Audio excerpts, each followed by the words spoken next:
колониализм настаивал на том, чтобы моя мама лишилась казахского, я лишилась казахского, и, что мы там были такие обрусевшие. Мы говорим по-русски, мы там читаем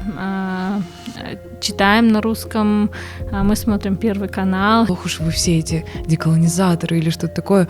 Я тогда только первый раз услышала это слово и не полностью поняла его. Предоставили, мы вам все построили, мы вам там что-то... Мы вас научили правильно в туалет ходить. Да. По-другому они обычно говорят, более грубо. Они говорили, что вообще такое деколонизация. Вот сейчас он про путинские тексты пишет. Конечно, Россия и Советский Союз — это не чистой воды, как бы Западная империя. Там колониальность по-другому выражалась, но очень много было колониальных элементов. Коммунизм. Мне кажется, что Алматы глубоко, вот как я до этого сказала, глубоко все еще колонизированный город. Полонер, она вышивала и делала из войлока. И вышивала курак. Ментально зато у меня хорошее состояние. Мне очень приятно всегда с тобой поговорить. На камеру или без камеры. Всегда приятно с тобой поговорить и тебя увидеть. Сейчас я немного волновалась, но я тебя вижу. И у меня прям каждый раз, когда я смотрела на тебя, типа, обратно, мне намного спокойнее становилось и приятно.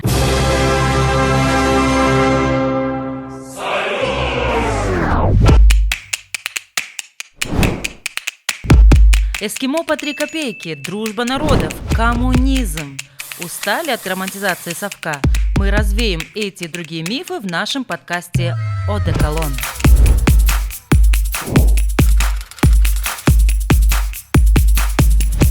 Привет, с вами подкаст «Одеколон» и в студии Салтанат Шушанова и Медина Базаргали. Да, спасибо, что позвали нас. Очень такой неожиданный получился коллаб. Наверное, начнем с того, что чуть расскажем о себе. Меня зовут Салтанат, я родом из Алматы, но уже очень много лет живу в Европе. Сначала я изучала историю искусств в Венском государственном университете, потом переехала в Берлин, где закончила магистратуру тоже по истории искусств. Параллельно уже в Вене начался мой квир-феминистический путь, то есть мой квир-активизм. Я устраивала всякие конференции, встречи, в общем, тусила среди квир-феминисток, и потом вот эта экспертиза, и параллельно я еще писала об этом в научном плане, то есть мои какие-то статьи, работы.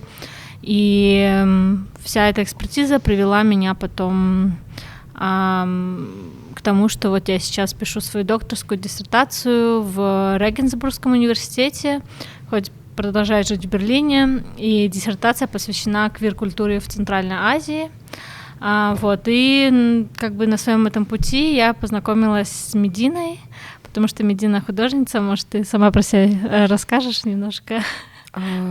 Я занимаюсь какими-то художественными практиками, занимаюсь искусством, хотелось бы так думать, и я программирую. В целом в прошлом занималась тоже активизмом, но сейчас немного выгорела и больше фокусируюсь в данный момент на искусстве. Вот. И ты живешь в Алмате, получается, я живу в Алматы, да, но я вот постоянно передвигаюсь между разными пространствами Центральной Азии, так получается просто, и, постоянно живу в Алматы. Последний месяц ты жила в Бишкеке, расскажи, чем ты занималась? Последний месяц жила на Исыкуле, и вот последние полторы недели в Бишкеке живу. На Исыкуле жила вместе с моей подругой Касиет Джулчу. Мы готовили вместе наши раздельные проекты для выставки, которая будет в Фондасьоне Элпис в Милане, которую курируют Аида Сулова и Тильда Рамазан. И да, я готовила свой проект, и Касиет готовила свой проект. Мы жили у Кинжет Октасуновой, великой мастерицы по киизу. Классно. Но она вас учила, как делать кииз? Или... Да и нет. Она просто занималась своими делами, и мы, если могли быть как-то ей полезны, помогали тоже. Но Касиет там живет уже последние полгода примерно, и она как подмастерье ее, она очень многому учится у Кинджапа. Вот. Я просто в гостях была, и тоже работала над своим проектом. Какой проект ты везешь в Милан? Это будет линия поддержки для центральноазиатов, которые по каким-то причинам переехали из Центральной Азии. И это будет как бы автоматический колл-центр, и можно будет получить какие-то слова поддержки эмоциональной голосами пожилых людей на разных языках, на 5 языках Центральной Азии. Вау. И вот. То есть я могу, не находясь в выставочном пространстве, позвонить на этот номер, правильно? Да. И услышу там какой-то голос Апашки, который на казахском меня утешает. Вау. Можно выбрать еще язык. Там будет такое, типа, чтобы выбрать казахский, нажмите 3. Вот так. Классно. А как ты пришла к этому проекту? Вообще я подумала, что было бы просто интересно сделать что-то такое. И потому что очень-очень-очень много людей уезжает из Центральной Азии, из Казахстана, переехало за последние... Я слышала такие цифры, про такую статистику, что около 1 миллиона людей в прошлом году переехало.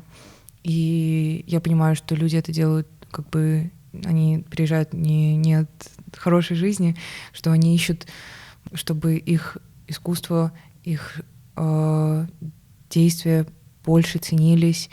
И, к сожалению, это правда, что в Казахстане очень маленькие зарплаты. И, например, за ту работу, которую я выполняла, я могла бы получать в 14 раз больше где-нибудь в другом месте. И я тоже об этом задумываюсь, но я в то же время не хотела бы уезжать. Вот, это тоже постепенно переходит, в нашу тему сегодняшнего подкаста. Почему нам интересна такая вещь, как деколонизация и деколониальность. Я хотела тебе рассказать вообще, как я в первый раз эта мысль пришла ко мне в голову. Я училась в Вене на факультете истории искусств, и у меня там была очень классная преподша из Америки, которая нам преподавала искусство Ирана. В частности, фотографию XIX века Ирана и гендер, и вот как вот женщины там через фотографию себя выражали, и вообще вот эти взаимосвязи между тоже колониальностью, гендером и все такое. И я тогда вдруг, мне было 21, и вдруг я поняла, что я тоже колониальный субъект. И я, когда это поняла, я помню, у меня был такой, не знаю, но new level unlocked, знаете, такое, то есть ощущение, что что-то кликнуло в голове, и я в этот момент избавилась от чувства стыда, что не знаю казахский, например, сразу же, потому что я подумала, потому что всегда это было ощущение какого-то личного провала, что это вот я не смогла его выучить, там, например, или что, да, мне чего-то там не хватило, стараний, желания, любви к родине, там, весь список обвинений, я не знаю, каждый второй таксист вам тебе расскажет. Вот, поэтому я, когда поняла, что я такая, и я лишена каких-то связей, не потому что это был мой личный провал, потому что это было как бы системное угнетение, что это была какая-то политика, что это все, что я просто как бы продукт. Конечно, это не лишает меня какой-то своей агентности, это не лишает меня своих собственных выборов, но, по крайней мере, я поняла, что как бы система меня подвела, и колониализм настаивал на том, чтобы моя мама лишилась казахского, я лишилась казахского, и, что мы там были такие обрусевшие. Я помню, когда мне было лет 7, я спрашивала у мамы: «Мама, мы что, русские?»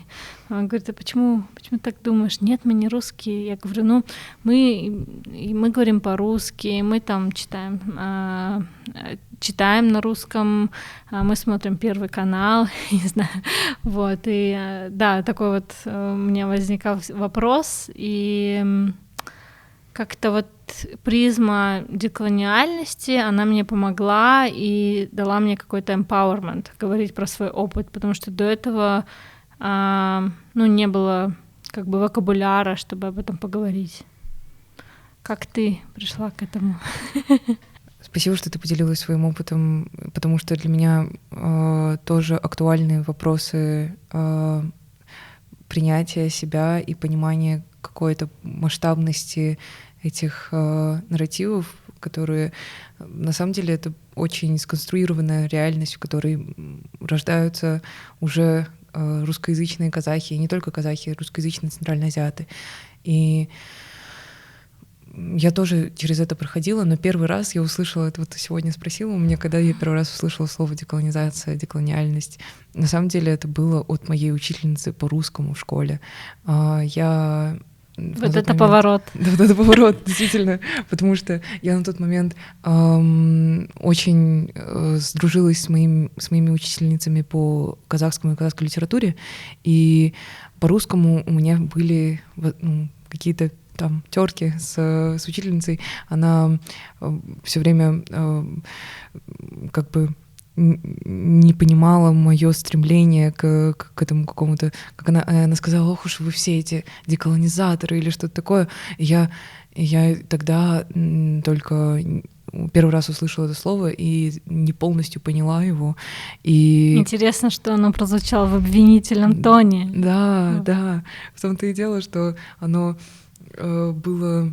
В нем была какая-то обида, потому что она еще, помимо этого, она говорила такие вещи, как: вот мы вам все предоставили, мы вам все построили, мы вам там что-то... Мы вас научили правильно в туалет ходить. Да. По-другому они обычно говорят, более грубо. Построили. Да. И, конечно, меня это тогда очень... еще больше раздраконила. Но я очень сильно радикализировалась в школе, особенно, да, мне поставили 4 по русскому, а я потом была отличницей. Короче, у меня там были какие-то тоже, с этим, это было какое-то становление. Активизм начался уже там. Да. И я, когда закончила школу, у меня был гэп-йер, и я делала много художественных работ, в том числе работу, которая называется «Деколонизация Курта».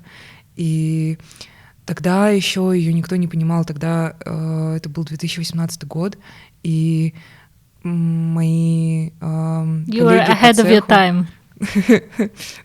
Не знаю, но мои коллеги по цеху, они критиковали эту работу, они говорили, что вообще такое деколонизация, ты вообще, вот сейчас, спустя 6 лет, эта работа, мне кажется, она много увидела разных выставок и каких-то скринингов и фестивалей, и очень много людей ее восприняли именно так, как она должна была быть воспринята изначально, но тогда ее еще никто не понимал, и сейчас деколонизация уже в тренде, это уже модное слово, которое все знают и используют, и с одной стороны меня это радует, но с другой стороны немного пугают вот эти тенденции, например, со стороны России, то, что говорят, вот нам нужна деколонизация от Запада, там, да, как они используют российские какие-нибудь... Путин самый главный деколонизатор, он же в каких-то последних своих речах как раз говорил, что давайте деколонизируемся от Запада, да. И все такое. И не знаю, ты слышала или нет, один из основателей деколониальной теории в Южной Америке, его зовут Вальтер Миньола. Вот, он как раз писал Стлостановые тексты, и, вообще он, можно сказать, отец-основатель, если так слишком... У деколониальной теории не должно быть отцов и матерей, потому что у нас все линейно, но он один из таких теоретиков важных, скажем так, и... Вот сейчас он про путинские тексты пишет. И это очень-очень странно и горько вот, осознавать, потому что он говорит, что Путин и Россия движутся типа в деколониальном... Вот это такой деколониальный протест перед Западом и воспринимает эту войну в Украине как деколониальную войну. Буквально недавно об этом узнала, и потом мы с моей коллегой Мариной Солнцевой написали статью в Берлина газет. Она на английском и на немецком есть. На русском будет скоро перевод, я думаю, где мы как бы спорим с Миньола и делаем такой мини-гайд для активисток и исследовательниц, которые хотят как-то понять, как спорить вот с такими доводами, и объясняем, почему, конечно, Россия и Советский Союз — это не чистой воды, как бы Западная империя, там колониальность по-другому выражалась, но очень много было колониальных элементов, и, все об этом пишут, что как бы Россия во многом копировала какие-то механизмы давления. То есть Россия копировала какие-то механизмы давления, и вот эти колониальные структуры, она все-таки в ней присутствует. Вот, конечно, с нюансами там и так далее. Да, я могу рассказать, еще хочу сказать, что на самом деле это очень здорово, то, что вы противодействуете этому мнению, и мне кажется, что это знание должны создавать именно исследователи из нашего региона и как бы из постсоциалистического, так сказать, региона, потому что действительно очень распространенное мнение именно среди западных левых, что это не было империей, и что это, наоборот, там какое-то было идеальное, то есть у них есть представление, что это было настоящий коммунизм. Настоящий коммунизм, да, но по факту это была абсолютно ужасающая, геноцидная и страшная, мне кажется, империалистская политика. Я очень рада, что существует, то, что вы фиксируете, документируете и публикуете такие статьи про деколонизацию Курта. Вообще я просто хотела показать, как сейчас то, что сейчас подразумевается под деколонизацией, потому что деколонизация стала абсолютно чем-то, мне кажется, эстетическим в Казахстане. То есть, да, визуально, эстетически поменялся режим, как бы, поменялись флаг, какие-то государственные символы, цвет, да, можно сказать, эстетически очень большие изменения произошли. А вот в кыргызском флаге вон даже эти стрелочки, не стрелочки, как они, лучи поменялись. Да, лучи поменялись. Да. По факту, то есть фасад сменился, а внутри, в CPU, да, в процессоре никаких изменений не произошло, потому что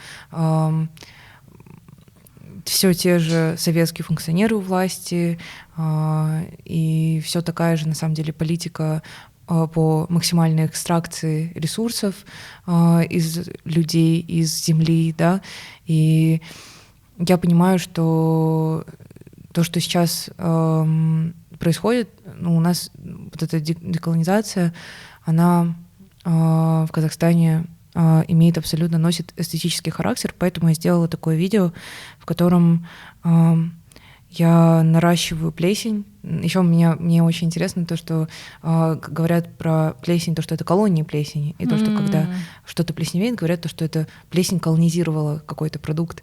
И мне стало интересно это, я наращивала плесень на укруте, и потом я эту плесень срезала и оставляла курт чистым, белым, как будто бы его вообще ничто не тронуло. И это примерно то, что сейчас представляют, мне кажется, вот наши казахстанские политики, когда говорят о том, что да, у нас был какой-то советский опыт, но по факту плесень, она не убралась, если ее просто видимой ее частью убрать, она, чтобы появиться снаружи, она зарождается глубоко внутри сначала. И да, и я оставила такой чистый курт. Видимо чистый. Видимо чистый, да. И это примерно то, что я вижу происходит сейчас на политическом уровне в Казахстане. Но на активистско-художественном, мне кажется, что больше оптимизма. Тебе не кажется? Ну что, как-то, по крайней мере, очень много людей об этом стали говорить. Вот у нас есть не у нас, у Кыргызстана, но у нас, у центральноазиатов, появился целый подкаст на эту тему. Художники, наконец, поняли деколонизацию Курта, твою работу, активистки, да, эту тему как-то продвигают. Да. Ты живешь в Алмате, мне кажется, ты больше знаешь, как у вас там в тусовке эти разговоры происходят, или какие движения, дискурсы развиваются. Может, ты расскажешь про это чуть? Ну, если честно, мне кажется, в Алматы сейчас... Алматы до сих пор глубоко колонизирован. И сейчас особенно 200 тысяч релокантов переехало в Казахстан. И в Алматы я бы не сказала, что... Ну, сейчас ситуация намного лучше, чем 6 лет назад. Ну, она немножко лучше, но не прям очень намного лучше, да. Но в целом много людей, конечно, меня очень восхищает то, что появляется очень много исследовательниц, очень много эксперток, и это именно женщины, девушки.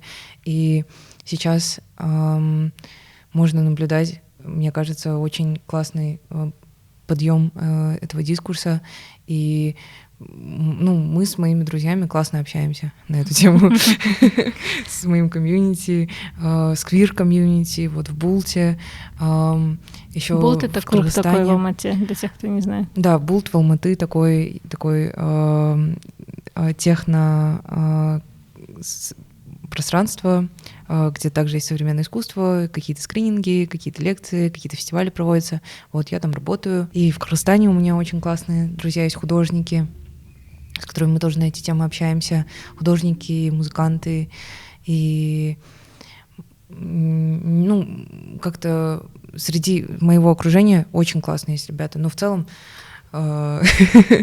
честно, Алматы токсик. Я поэтому там уже 2 месяца я избегаю этот город. Если бы у меня там не было семьи, я бы туда никогда не вернулась, честно говоря. Расскажи побольше про токсик. Или ты не хочешь? Ну, Алматы до сих пор, мне кажется, очень колонизированный город. 90% людей говорят на русском. И как-то, ну, в большинстве своем, мне кажется, очень много в городе в этом пафоса и понтов. И хотела сказать, все из-за понтов. И в комьюнити художников тоже, на самом деле, очень много токсика. И я даже, ну, мне кажется, то, что, например, даже очень близко в Кыргызстане комьюнити художников просто невероятно крутые, и в Шымкенте тоже. Но ты думаешь, что там менее токсик, потому что ты как бы все равно извне приходишь туда? Наверное, если ты там была, тебе каждая среда, наверное, становится в какой-то момент чересчур тесная или что-то типа такого. Ну, может быть. Может быть, у меня есть... Я не отрицаю, что, возможно, у меня есть такой синдром приезжей, и где бы я ни была, но в Алматы я тоже чувствую себя там не своей, и при этом я не знаю, где я вообще могу почувствовать себя своей. Ну, я бы хотела, наверное, вернуться к квирности, потому что, мне кажется, это очень важная мысль для меня при разговоре о деколониальности. Тут мне в голову приходит статья Майры Сойеркуловой. Это такая... Она сейчас профессорка ВУЦа, вот, и это такая ученая, которая пишет про квирность тоже, и в одной из своих статей она как раз выразила такую мысль, что настоящая деколониальность, она не может быть не квирной в какой-то степени, потому что, ну, иначе вот Путин как-то апроприирует, да, деколониальность, или там, не знаю, Туркменбаши, который отменяет балет, чем не деколониальный шаг, да, но мы не можем называть это деколониальностью, потому что это как бы с позиции власти, сверху, потому что это все равно не говорит о голосах тех людей, ну, угнетенных, скажем так. И плюс ко всему, плюс ко всему мы должны понимать классовый момент, что, да, деколониальность должна это тоже учитывать. Вот, и поэтому Махира написала, что для нее настоящая деколониальность — это антикапиталистическая позиция, ну и квир-феминистская, да, позиция, которая пытается как-то говорить линейно и принимать во внимание несколько позиций сразу. Я согласна. Для меня на самом деле тоже именно феминистский активизм и квир-активизм я рассматривала как деколониальный активизм в том числе, потому что, ну, вообще я считаю, что у нас в настоящем как бы простом народе есть принятие и поддержка квир-персон. Вот я так считаю, сейчас объясню почему. Давай, интересно. И вот какая-то гомофобия, квирфобия, она, мне кажется, навязана каким-то, может быть, колониальным контекстом, возможно. Но я могу быть не права, но я сейчас объясню, почему я так думаю, потому что вообще с самого детства мой Аташка, мой дедушка, рассказывал мне такую историю про... Получается, он из маленького аула, называется Ойел, в Актюбинской области. И он рассказывал про человека, который вместе, они в одном классе учились, как бы вместе выросли. И это человек, который мог одевать мужскую одежду, мог одевать женскую одежду, мог в женской одежде тусить с девчонками, мог в мужской одежде тусить с парнями. И как бы всем было ок, и никто ни косо не смотрел на этого человека. И он мне рассказывал это с такой позиции, что ты должна уважительно относиться ко всем. Если ты увидишь такого человека, ни в коем случае не веди себя некультурно, не проявляй там квирфобию, да, можно сказать. И я понимаю то, что мой Аташка, который он вообще не знает ничего, он не знает то, что я там сама идентифицирую себя как небинарный человек, он не знает, что я там у меня все мои друзья квиры, он не знает вообще ничего про то, что в моей жизни, в этом контексте происходит. Он мне говорит это, и я понимаю, он мне еще раз это рассказывает, эту историю, и я вспоминаю то, что он мне рассказывал уже эту историю, когда я была ребенком. И мне кажется, что, и надо понимать то, что это очень традиционный контекст. Это аул, в котором проживает там меньше 500 человек, и это находится в 4 часах езды от Ахтубе, самый близкий большой город — это Ахтубе. И я понимаю, что на самом деле я тоже слышала и думала раньше о том, что, вот, например, все то, что пишут Делёс и Гваттари, там, интерсекционалисты, все, что пишут Делёс и Гваттари, это просто теоретизированное то, что уже было в степи на практике. И по факту и в степи были квир-люди, и очень много в мифологии тоже у нас, мне кажется, квирности есть.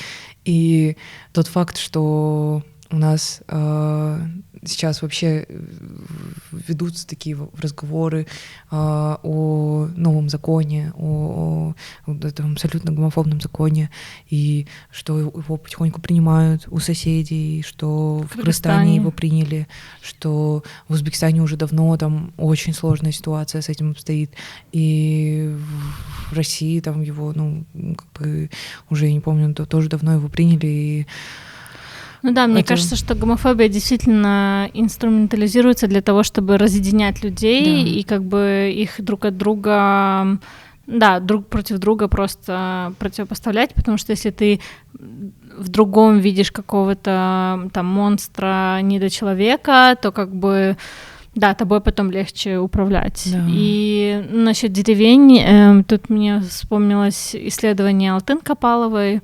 кыргызской исследовательницы, художницы и сказочницы.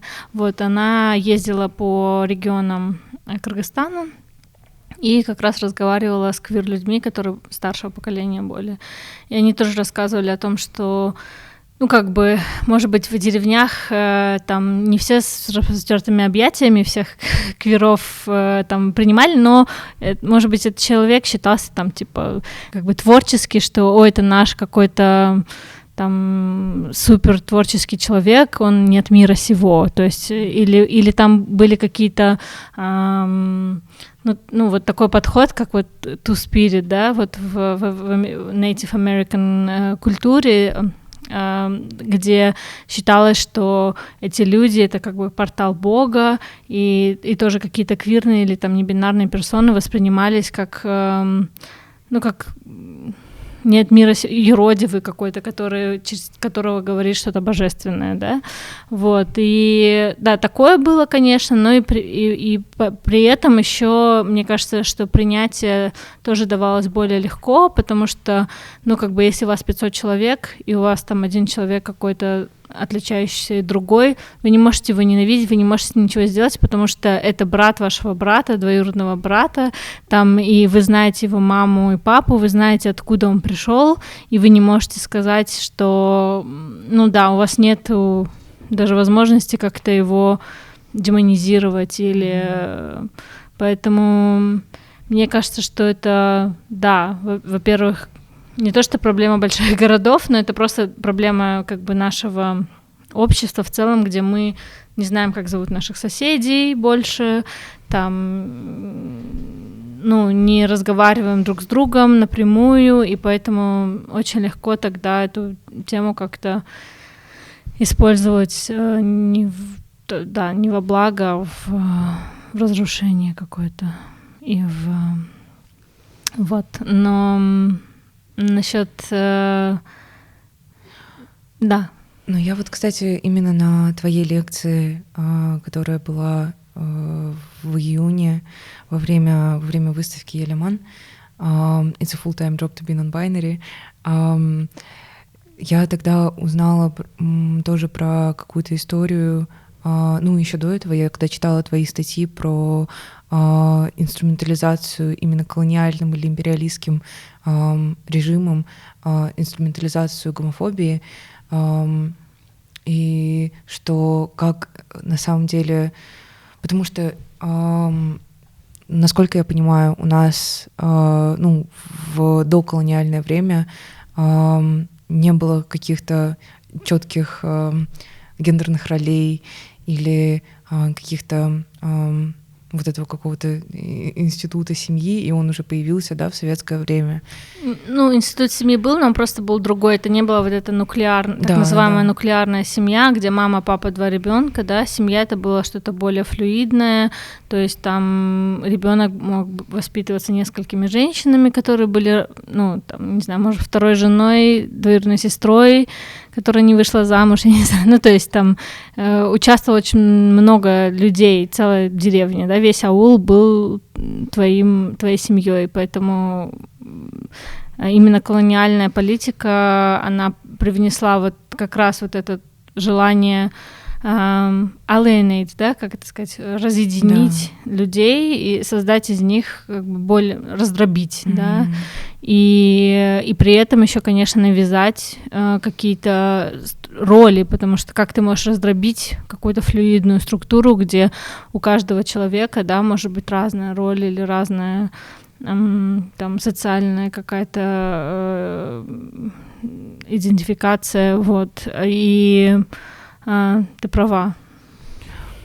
Ну вот получается, да, и произошло вот это дробление, и в плане тоже какой-то политической, социальной структуры, которая была, это все приобрело какое-то очень строгое и сухое, и совершенно, ну, я бы сказала, насильственное, да, ну, как бы насильственно введенное вид. И сейчас мы как-то пытаемся по кусочкам собираем что-то, что у нас осталось, но вот это процессор, вот этот, да, мне кажется, я считаю, что советский остался политический, но при этом у нас Вот мне очень нравится то, что вот эта идея комьюнити. Мне кажется, мы сейчас потихоньку к этому тоже можем возвращаться уже в каких-то наших культурных пространствах и движениях, и, может быть, мы можем тоже что-то из этого... Потому что я считаю то, что сейчас, например, кстати, ты помнишь или нет, 2 года назад был фестиваль Таскара в Булте тоже, и тогда была сессия делания Джиты Шельпек, и тогда приходило очень много квир-подростков, как бы квир-молодежи, и они говорили то, что они очень сильно были оторваны от этого из-за того, что там им пришлось уйти из своих семей, уйти из своих домов, и сейчас как бы в новом каком-то, в комьюнити, внутри комьюнити они могут пережить этот опыт и как бы все равно почувствовать там благословение от своих предков, несмотря на то, что их не принимают дома. И мне кажется, почему-то у меня есть какая-то связь с этим, с тобой, потому что ты тоже же, я помню то, что ты тоже делала Джиты Шельпек, да? Я делала такой happening, то есть это такой интерактивный перформанс. Я делала его в Берлине, когда там проходила выставка, которая называется Öma. Вот, это Öma, это башкирское слово. Ты не помнишь, что оно тоже означает? Для комьюнити. Да, но для комьюнити как раз семья, да, это что семья. Вот, это была такая очень большая, крутая выставка, сделана несколькими коллективами из республик России. И там были казахстанские художницы тоже, по-моему, кыргызстанских не было. Вот. И у них была как бы сайт-программа, и в рамках этой сайт-программы меня позвали что-то сделать, и я вот придумала такой как бы хэппенинг, в котором я учила берлинских людей делать шельпеки и баурсаки, но параллельно еще мы как бы играли той немножечко, играли в той, даже так. Я раздала им роли, и там было написано, например, тебе досталась роль опашки, тебе нужно найти других опашек, нарядиться в платки, пить коньяк и петь песни. Вот, потом тебе досталась роль мужчины и аташки, и вам нужно всем типа собраться, включить телек, пить водку и прятаться от опашек. И ничего не делать. Да, и лежать. Там тебе досталась роль ребенка, ты должен бегать вокруг и попытаться украсть у готовящих молодых женщин шельпеки и борсаки.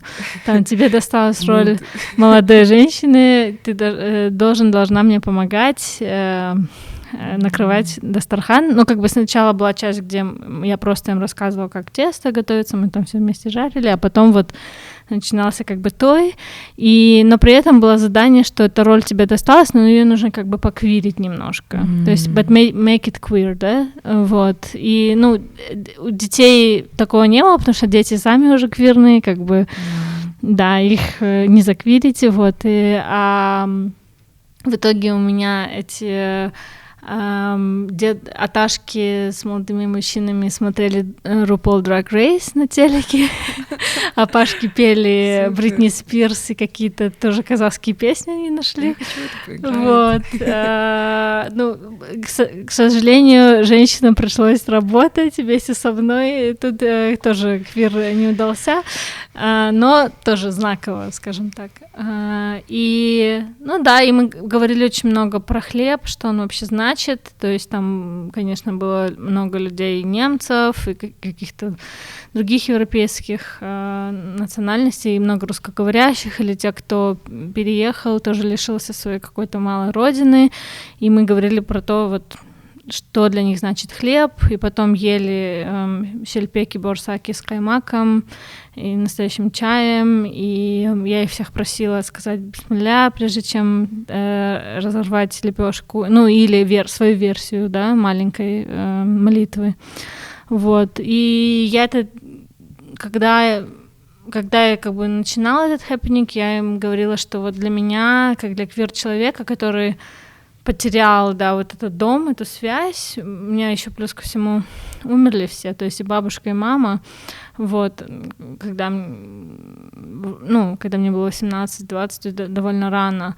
Вот, и получается, что у меня было тоже ощущение, по-настоящему как бы физическое ощущение оторванности, но и, да, внутреннее, связанное с моей квирностью и там отсутствием казахского языка, например, но при этом вот как на идеологическом каком-то внешнем уровне, да, что когда тебе говорят, там, ты квир, там, ты не можешь быть казашкой, там, или, не знаю, ты уехала, типа, кто-то там уже полунемка, я не знаю, в общем, какие-то такие вот вещи, и мне хотелось как бы вернуться к этому.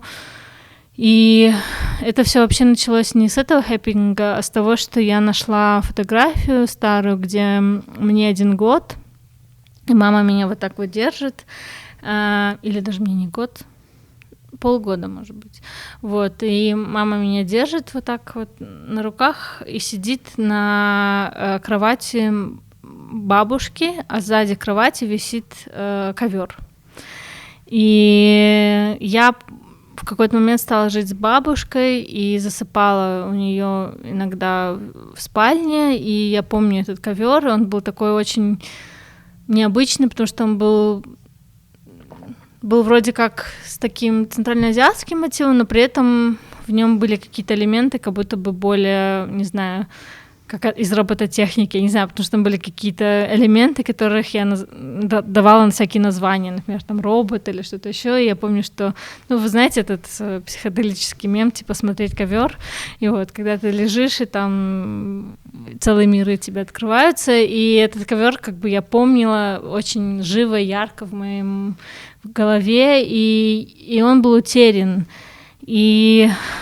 То есть, и он, частично мне не достался, потому что там я женщина, я как бы младшая внучка, наследство как бы у нас обычно достается не нам. Вот, и, не знаю, если бы, конечно, я попросила, настояла на этом ковре тогда, то как бы как-нибудь он бы мне достался, но у тебя просто как бы майндсет другой, что это не принадлежит тебе там, или не может принадлежать тебе, да, потому что ты там женщина или квир, или как-то, не знаю. Вот, и я увидела эту фотографию, что там достаточно большая часть ковра видна, и я попыталась вспомнить цвета, и потом я увидела одну классную мастерицу в Казахстане, которая делает ковры через тафтинг. Вот, кажется, называется Crazy Rugs или что-то такое. Вот, и я ее попросила по фотографии восстановить мне ковер и сделать маленькую его копию. Вот, и мы с ней поработали вместе, я вспомнила как-то цвета, направляла ее, в итоге она мне сделала этот ковер и выслала мне его в Берлин. И он у меня теперь висит над кроватью. Вот, и такой вот какой-то, знаешь, healing, self-healing, да, момент, когда ты как-то сам себе уже находишь лекарства от своих собственных травм и пытаешься вернуться как бы куда-то, непонятно куда, но вроде тебе надо туда. Вот. И через это я пришла вот к этому хэппенингу. Я думаю, что, конечно, он возможен только вот в эмиграции, только в Берлине, но да, вот ты говоришь, что не совсем, что у вас тоже был такой момент, что людям это было важно, вернуться в такой сеттинг. Да, на самом деле, мне так нравится эта история, если честно, про ковер. Мне кажется, даже когда ты ее рассказываешь, она даже меня немножко хилит.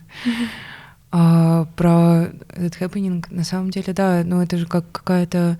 вообще, это же больше такая тенгрианская тоже практика, именно вот джета-шельпек, но при этом это интересно, как спиритуально все разворачивается, потому что у нас дома, допустим, мы делаем джета-шельпек, который является тенгрианской практикой, каким-то ритуалом, но при этом у нас уже не осталось, да, каких-то слов, каких-то вербальных методов для спиритуальной коммуникации именно в контексте тенгрианства, и мы там используем аяты, там молитвы. Да, я просто еще думала про как можно было бы... Мы на самом деле это сделали тогда вместе с Зариной Мукановой.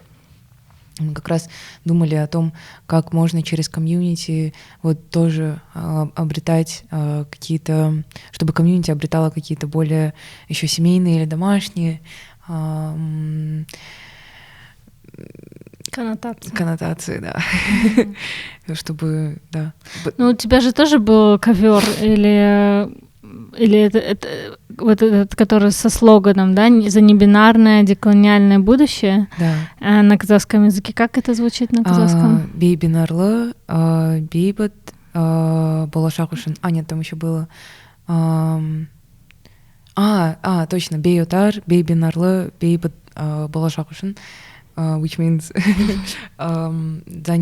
за небинарное, деколониальное, мирное будущее. Это у меня было на персональной выставке в этом году. Там, ну и до этого я тоже его делала в резиденции в Грузии год назад. Вообще это, да, такое типа место для политической рефлексии, тоже для... У нас был такой перформанс, там мы просто тоже щельпеки кушали, но мне просто мама их приготовила и принесла. И мы пили чай, разговаривали, кушали щельпеки, и по большей части это были политические разговоры. Слоган, и этот, он же из войлока ковер, правильно я понимаю? То есть там, во-первых, вот это возвращение к каким-то рукодельным женским практикам присутствует, но при этом еще у меня прямые ассоциации с советскими слоганами. То есть вот за мир, там за светлое будущее, да, и при этом ассоциация вот с этой как бы диссидентской советской кухней, где все политические разговоры происходят, да, но при этом как бы да, ты это как бы, как сказать, ну, не отрицаешь это, а апроприируешь свой собственный новый как бы способ. И мне кажется, что многие деколонизацию воспринимают так, что все, давайте отринем все, там, типа, не знаю, перечеркнем весь там советские 70 лет, но все советские 70 лет, но это, конечно, невозможно. Как ты говоришь, твой Курт, он уже весь про... То есть мне кажется, что нужно...